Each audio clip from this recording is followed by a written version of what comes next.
Hello दोस्तों, welcome to Bhatia classes. अब हमने पिछली क्लास में देखा था पार्ट 2 साइंटिफिक नोटेशन और साइंटिफिक फिगर्स पढ़ा था। किसका?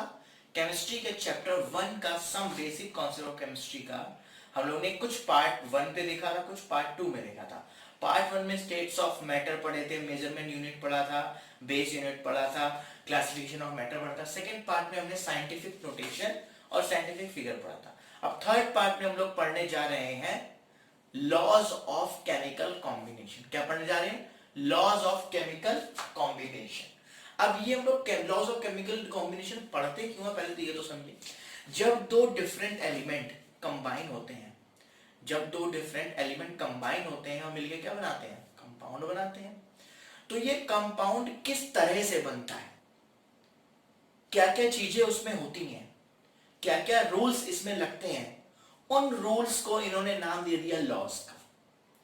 जब दो एलिमेंट्स कंबाइन होते हैं, कंपाउंड बनाते हैं, तो किस तरह से कंपाउंड होते हैं, किस तरह से कंपाउंड बनाते हैं, किस फॉर्म में बनाते हैं, क्या क्या चीजें उसमें यूज होती हैं, क्या रूल्स होते हैं, ठीक है ना, फॉर्म होने के कंपाउंड। तो उसी रूल्स को इन्होंने किसका नाम दे दिया? Laws of chemical combination. तो हमारे पास कितने लॉज हैं? 5 लॉज। ओके, फर्स्ट लॉ है law of conservation of mass. अब कंजर्वेशन से ही आपको समझ में आ रहा है, मतलब कंजर्व करना, सेव करना। ठीक, क्लास 9 में ये आपने पढ़ा होगा कि matter is neither be created और नॉर बी डिस्ट्रॉयड। मतलब मैटर को ना हम बना सकते हैं और ना हम खत्म कर सकते हैं। एक और डेफिनेशन आपने इसकी पढ़ी होगी कि mass of reactant is equals to mass of product. ठीक है, जैसे A प्लस बी मिक्स हुआ तो क्या बना? C बना। ठीक, अगर ये 10 ग्राम का है, ये 10 ग्राम का है, तो ये कितने का हो? 20 ग्राम। मतलब जितना मास आपका रिएक्टेंट का होगा उतना मास प्रोडक्ट का होता ना होगा, प्रोडक्ट का। मान लीजिए कि जब वुड को हम लोग जलाते हैं, when we burn the wood, तो उसमें रिएक्टेंट में क्या होता है, प्रोडक्ट में क्या मिलता है आपको? शूट मिलता है, एशेस मिलते हैं और गैसेस मिलती है। इसका मास जो होगा टोटल, वो किसके इक्वल होगा? जो रिएक्ट करेगा, चारकोल और ऑक्सीजन। जब स्टार्टिंग में चारकोल और ऑक्सीजन रिएक्ट करेगा तो क्या मिलेगा हमें? शूट मिलेगा, एशेस मिलेगी और गैसेस। इसका टोटल मास किसके इक्वल होगा? चारकोल और ऑक्सीजन के साथ, जब ये दोनों रिएक्ट करेंगे। तो ये मेन रिएक्शन कंबशन में भी, कंबशन के लिए इसका एग्जांपल कंबशन। और ये दी थी किसने? एंटोनी ने। एंटोनी ने ये एक्सपेरिमेंट कंबशन रिएक्शन में करके देखा था। किसमें? कंबशन रिएक्शन में। मैंने एग्जांपल भी दे दिया आपको वुड का, ठीक है ना। जैसे कोई एग्जांपल बता देता हूं मैं आपको, H2 plus Cl2 gives 2HCl। मतलब 2 ग्राम ये ले लेंगे, 2 ग्राम ये, तो ये कितना आ जाएगा? 4 ग्राम। 2H2 2Cl। तो जितना मास आपका रिएक्टेंट का होता है उतना मास क्या होता है? प्रोडक्ट का। मतलब मास का लॉस बिल्कुल भी नहीं होगा, मास का लॉस बिल्कुल भी नहीं होगा, कंजर्व रहेगा।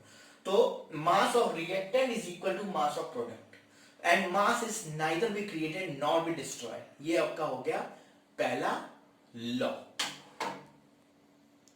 अब हम पढ़ेंगे अपना सेकंड लॉ। बेटा क्या पढ़ेंगे? Second law. सेकंड लॉ क्या होता है? लॉ ऑफ कांस्टेंट प्रोपोर्शन या फिर लॉ ऑफ डेफिनेट प्रोपोर्शन। आप इसको डेफिनेट प्रोपोर्शन भी बोल सकते हैं और कांस्टेंट प्रोपोर्शन भी बोल सकते हैं। अब ये लॉ दिया था जोसेफ साहब ने, कहते हैं जोसेफ हमारे एक साहब थे, उन्होंने दिया था। वो एक एक्सपेरिमेंट कर रहे थे, नेचुरली जो क्यूप्रिक कार्बोनेट उन्होंने निकाल रहे थे। क्या कर रहे थे? क्यूप्रिक कार्बोनेट इन्होंने अर्थ क्रस्ट से निकाला। कहां से निकाला? अर्थ क्रस्ट से। अब इसके अंदर इनको क्या क्या मिला? कुछ एलिमेंट्स मिले। क्या मिले? कुछ एलिमेंट्स मिले, जैसे कॉपर, ऑक्सीजन और कार्बन। ठीक, कॉपर एलिमेंट था, ऑक्सीजन था और कार्बन था। ये 3 एलिमेंट हमें मिले इस क्यूप्रिक कार्बोनेट के अंदर। ये जो हम इसमें एक्सपेरिमेंट कर रहे थे, नेचुरली जो अर्थ क्रस्ट से हमें ओर्स के फॉर्म में मिला, वो क्या मिला? Cupric carbon, naturally occurring, naturally इन्होंने लिया पहले, क्या लिया? नेचुरली। तो उसमें ये एलिमेंट मिले, क्यूब, कॉपर, ऑक्सीजन और कार्बन। कॉपर इनको मिला 51.3%, ठीक। कार्बन इनको मिला 39% और ऑक्सीजन मिला इनको 9.3%, ठीक। अब यही चीज इन्होंने क्या किया? लैब में सिंथेसाइज किया, मतलब लैब में बनाया क्यूप्रिक कार्बोनेट, लैब में बनाया क्यूप्रिक कार्बोनेट। और वहां भी इन्होंने देखा कि कॉपर हमें 15.3% मिल रहा है, ऑक्सीजन 9.3% और कार्बन भी 39%। मतलब नेचुरली भी वही एलिमेंट का कंपोजिशन मिल रहा था और लैब में बनाने के बाद भी यही मिल रहा था। तो ये देखने के बाद उन्होंने ये कंक्लूजन निकाला कि जो हमारे एलिमेंट हैं, जो हमारे एलिमेंट हैं, वो कहीं से भी मिले, चाहे उसको नेचुरली लें चाहे सिंथेसाइज करें, वो हमें फिक्स्ड रेशियो बाय मास ही मिलेंगे। मतलब यहां पर क्या था? फॉर्मूला क्या होता है क्यूप्रिक कार्बोनेट का?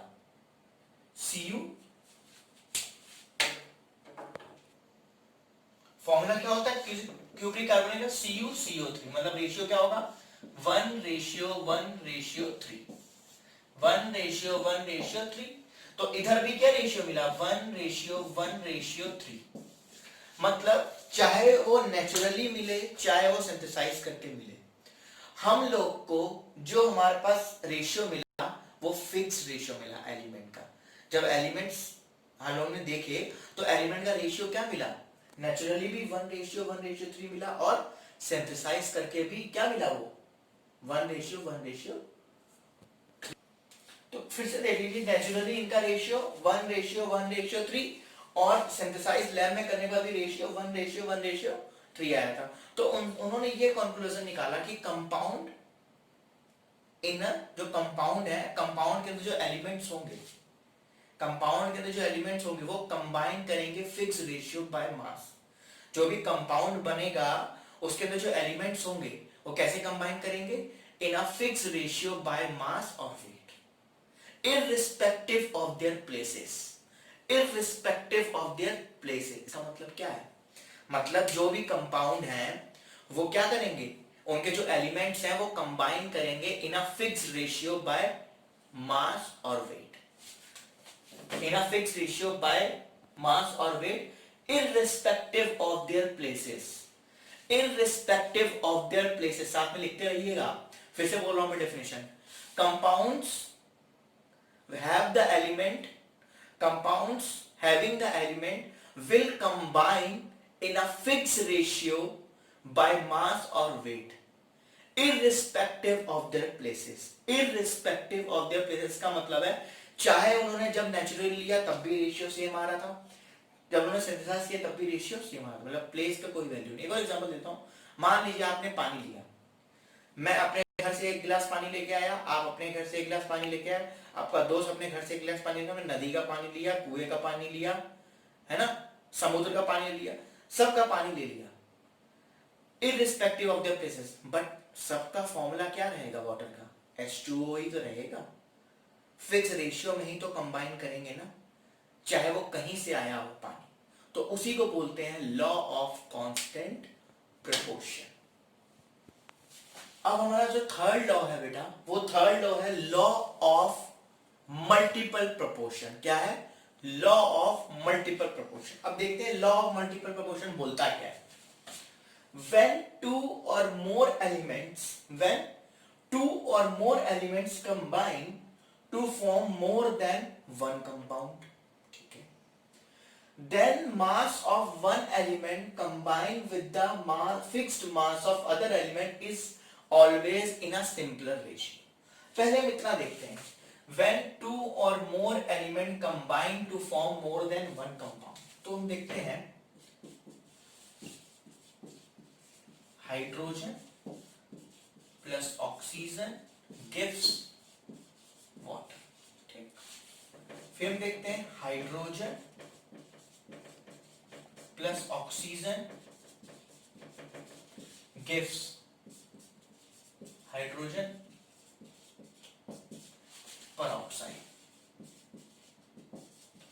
सही बोला? When two or more element combine to form more than one compound, मतलब हाइड्रोजन ऑक्सीजन को कंबाइन करेंगे तो वाटर भी मिलेगा, और हाइड्रोजन ऑक्सीजन को कंबाइन करेंगे हाइड्रोजन पेरोक्साइड मिलेगा। अब आगे क्या बोलेंगे? Then mass of one element combined with the mass of other element, fixed mass of other element is always in simpler ratio. कैसे? इसका क्या होता है 2, इसका क्या होगा 16 ग्राम, तो इसका कितना आ जाएगा 18 ग्राम। ओके ठीक। अब हाइड्रोजन प्लस ऑक्सीजन, इसका भी 2 ग्राम होगा, इसका कितना हो जाएगा 32 ग्राम, और ये कितना हो जाएगा फिर 34 ग्राम। तो क्या बोला गया है?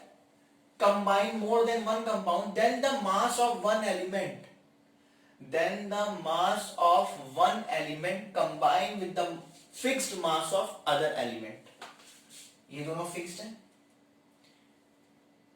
with the other element, with the other element is always in a simpler ratio।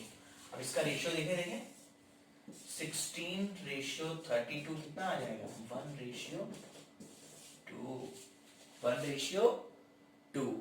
Simpler ratio रहना चाहिए। सिंपलर का मतलब जैसे यहाँ 1:2 आ गया, या फिर आपका 2:1 आ जाए, या फिर 3:1 आ जाए, या फिर 1:3 आ जाए, या 1:1:3 आ जाए, या फिर 1:2:1 आ जाए, मतलब ये सिंपलर रेशियो रहना चाहिए।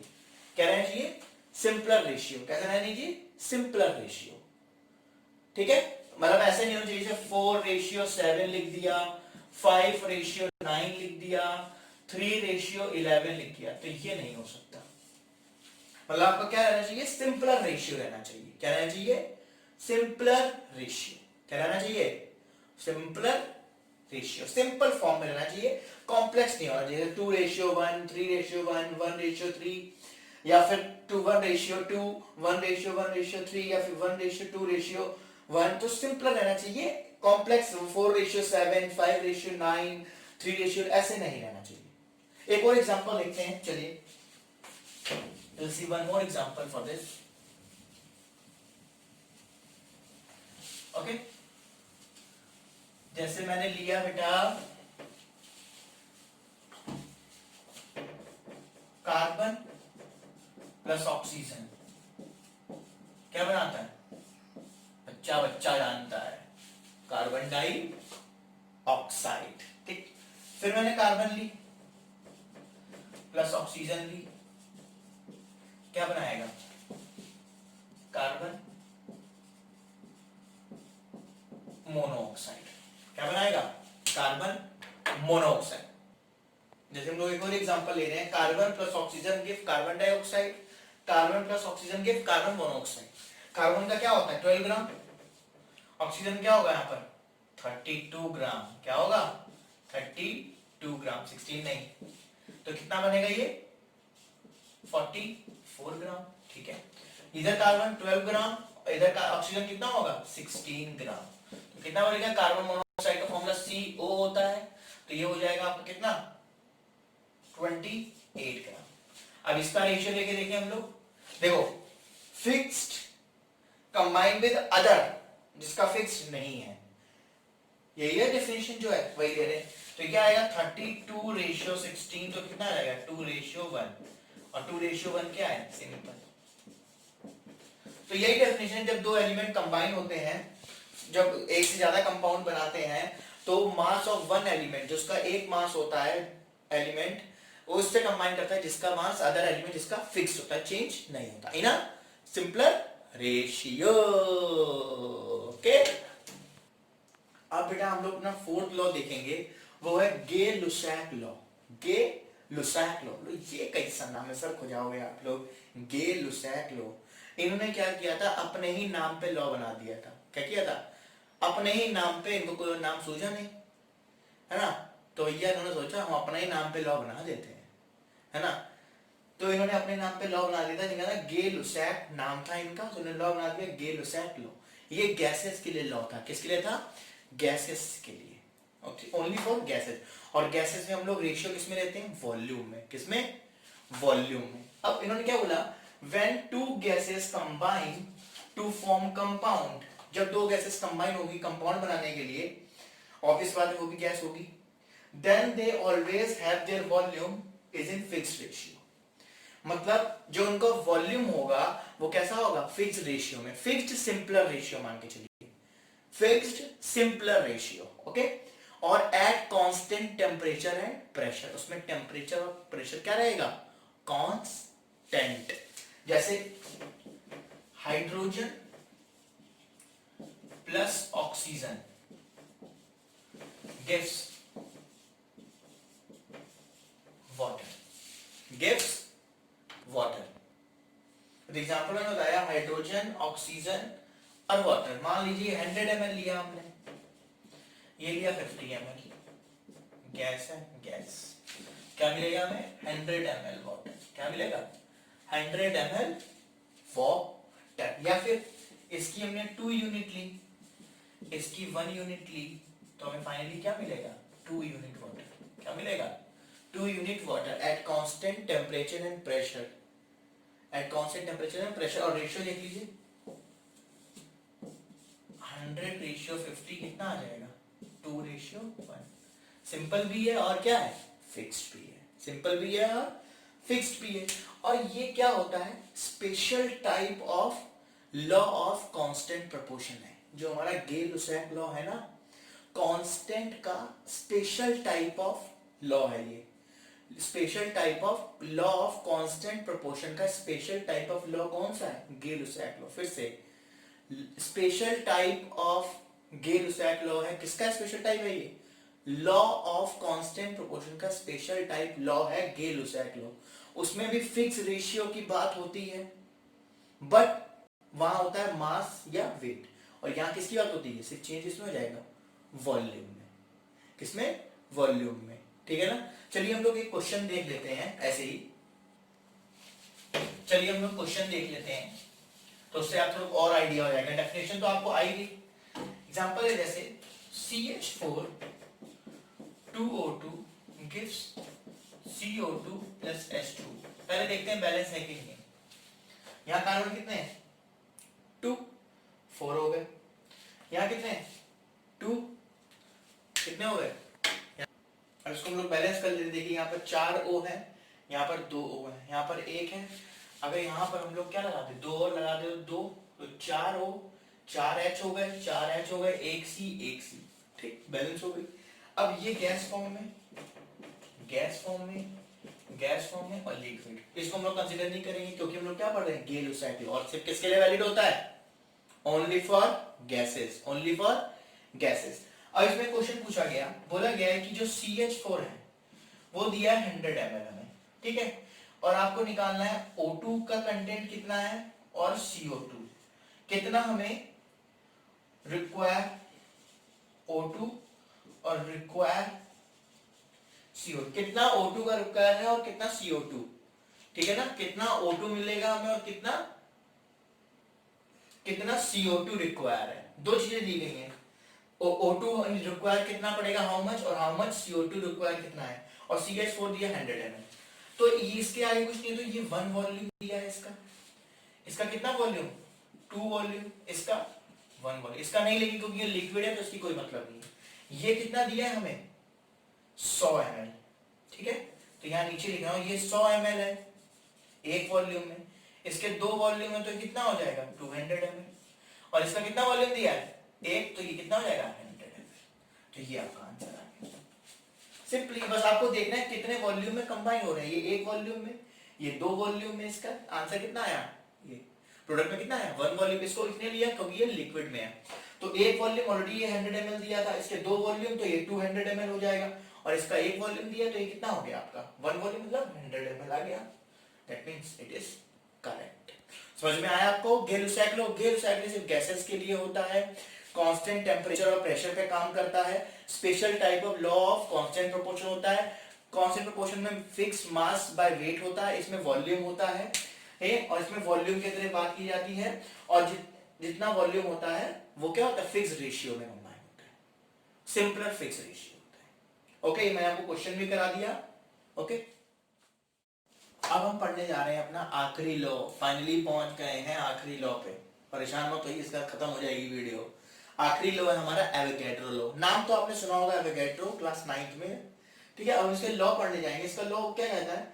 Equal volume gases, equal volume of gases at a same temperature and pressure should contain equal number of molecules. मतलब इक्वल वॉल्यूम गैसेस, अगर गैसेस का वॉल्यूम क्या है? इक्वल है, under physical condition, under constant physical condition. मतलब constant physical condition मतलब same temperature and pressure, तो उसके अंदर जो मॉलिक्यूल्स होंगे वो भी क्या रहेंगे? सेम रहेंगे। कैसे एग्जांपल समझते हैं?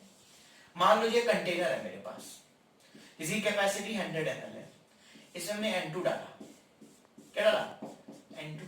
फिर हमने इसी के जैसा सेम कंटेनर लिया जिसमें हमने H2 डाला, सेम कैपेसिटी है, सेम मटेरियल से बना है, सेम बिल्कुल डिक्टो सेम, जुड़वा जैसे होते हैं वैसे ही। ठीक, इसके अंदर हमने H2 डाला, तो इसके अंदर जो नंबर ऑफ मॉलिक्यूल्स हैं वो 1 लाख है, और सेम फिजिकल कंडीशन रखी है, सेम टेम्परेचर एंड प्रेशर दोनों में, सेम कैपेसिटी का है, same physical condition, everything is same, और इसके अंदर नंबर ऑफ मॉलिक्यूल्स कितने हैं? 1 लाख। तो ऑब्वियस सी बात है इसके अंदर भी नंबर ऑफ मॉलिक्यूल्स कितने होंगे? 1 लाख। मतलब कि अगर हम सेम कंडीशन पे उसको रखते हैं और डिट्टो बिल्कुल सेम कैपेसिटी, सब कुछ सेम होता है, तो ऑब्वियस सी बात है अगर जितने मॉलिक्यूल्स इसमें होंगे, ऑब्वियस बात है उतने मॉलिक्यूल्स हमारे उसमें भी होंगे। तो यही चीज बताइए, जो जितने मॉलिक्यूल्स आपके रिएक्टेंट में होंगे उतने मॉलिक्यूल्स आपके कितने होंगे? प्रोडक्ट वाले टर्म में होने चाहिए, under similar constant physical conditions, under similar physical constant conditions. चलिए हम लोग एग्जांपल देख लेते हैं। जैसे मैंने लिया 60 ml H2, 60 ml CO2 और 60 ml SO2। इसमें भी सेम मॉलिक्यूल्स हैं X, तो इसमें भी सेम मॉलिक्यूल्स होंगे X, क्योंकि सेम ml है, तो इसमें भी सेम मॉलिक्यूल्स होंगे कितने? X, क्योंकि volume same, same physical condition. ले तो लिख दूं सेम फिजिकल कंडीशन, ये लिखना भूल गए, याद रखिएगा। अंडर सेम फिजिकल कंडीशन होगी तो जितना उनका वॉल्यूम है तो उनके मॉलिक्यूल्स भी क्या रहेंगे? सेम। 60 ml H2 लिया तो मॉलिक्यूल X है, इसका वॉल्यूम क्या है? 60 ml, सेम फिजिकल कंडीशन, तो कांस्टेंट टेम्परेचर एंड प्रेशर, तो मॉलिक्यूल्स भी क्या रहेंगे? X रहेंगे, इसमें भी X। अगर मैं लिख दूं 30 ml, 30 ml मैंने मान लिया कुछ भी CO मान लीजिए, ठीक है, 30 ml है, इसका मतलब 60 ml पे इतने थे? X मॉलिक्यूल्स थे। अब इसका जस्ट क्या हो गया? हाफ, तो मॉलिक्यूल्स भी क्या हो जाएंगे? हाफ हो जाएंगे। ऑब्वियस बात है सेम फिजिकल कंडीशन है, अगर ये 30 ml 60 ml में X मॉलिक्यूल ले रहा है तो इसका आधा कर देंगे तो मॉलिक्यूल्स भी क्या हो जाएंगे? हाफ हो जाएंगे, क्योंकि जितना मोल्स जितने वॉल्यूम उतना ही नंबर ऑफ मॉलिक्यूल्स। चलिए हम लोग एक क्वेश्चन और देख लेते हैं, जो लास्ट क्वेश्चन है इस लॉ का, आपको और अच्छे से समझ में आ जाएगा। चलिए नेक्स्ट क्वेश्चन देखते हैं हम लोग। जैसे कि मैंने कहा था हम लोग एक क्वेश्चन देखते हैं। जैसे इधर देखिए क्या लिखा है, 50 ml H2 है, अगर 50 ml H2 में कितने मॉलिक्यूल्स मैंने लिखे? Y मॉलिक्यूल्स लिखे हैं, ठीक। और अब हमारे पास कितना है? 100 ml CO2 है, कितना? 100 ml। इससे क्या हो गया है? डबल, तो ऑब्वियस सी बात है मॉलिक्यूल्स भी क्या हो जाएंगे? डबल, क्योंकि मैंने आपको बताया था, फिर भी लिख देता हूं क्या, कि जितना वॉल्यूम होगा उतने ही प्रोपोर्शनल क्या होंगे? Number of molecules. ये ध्यान रखिएगा, जितना हमारा वॉल्यूम होगा उतने ही हमारे क्या होंगे? Number of molecules. तो इधर डबल हो गया तो मॉलिक्यूल्स भी क्या होंगे? डबल। इधर कितना हो गया? 4 गुना, तो मॉलिक्यूल्स भी क्या हो जाएंगे? 4y molecules. कितने हो जाएंगे? 4y molecules. आप बोलोगे सर इधर तो 75 ml है, कैसे एडजस्ट करेंगे? अब देखो 50 में कितने मॉलिक्यूल्स हैं?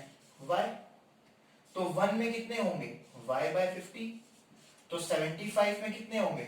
y by 50 into 75। Unitary method class 5th 4th में आपने पढ़ा होगा बेटा, तो ये आ जाएगा 3/2। तो 3y/2 मॉलिक्यूल्स होंगे, मतलब जितना वॉल्यूम उतने मॉलिक्यूल्स। वही definition, equal volume gases will have equal number of molecule under similar physical conditions। ये सब similar physical conditions में है, इसलिए जितने वॉल्यूम उतने मॉलिक्यूल। अब आपके सारे laws, law of conservation mass, law of constant proportion, law of multiple proportion, Avogadro law, गेल-लेरच ओवर हो गए। अब इसमें आपको कोई भी डाउट हो तो आप कमेंट सेक्शन में पोस्ट करिए, आपके डाउट क्लियर होंगे। Okay, do subscribe the channel अगर पसंद आए। So thank you, bye bye, take care.